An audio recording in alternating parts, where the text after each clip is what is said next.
Ireland's fishing industry is routinely robbed by the European Union in accordance with the Common Fisheries Policy (CFP), and the country's fishermen have far more in common with those of the UK than they do with those in the rest of the bloc, a former Irish diplomat has said. Ray Bassett, a former Irish ambassador to Canada, Jamaica and the Bahamas, made his remarks against a backdrop on ongoing wrangling on the subject of access to British waters, with significant doubts about whether the UK and the EU can resolve their differences on the subject.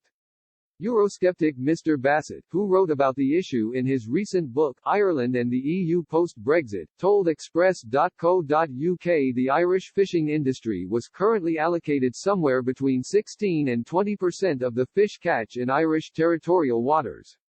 He said, the EU has a policy of trying to eliminate national interests, so Ireland is partly compensated by getting some fish in British waters.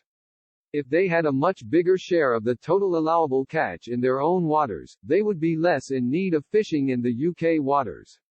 For instance, Ireland was given no bluefin tuna quota in ITSOWN waters. The quota was given to French and Spanish boats.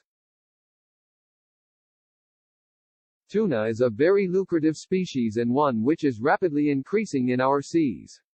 Mr. Bassett added, species like mackerel, which move between Irish and British waters, should operate under an internationally accepted mechanism whereby quotas can be divided, depending on spawning grounds and the time the species spend in each jurisdiction.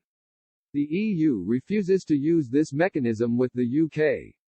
However, it does use it with Norway and the Faroe Islands. Outside of the CFP, Ireland and Britain could easily have a bilateral arrangement on such species, Mr. Bassett stressed.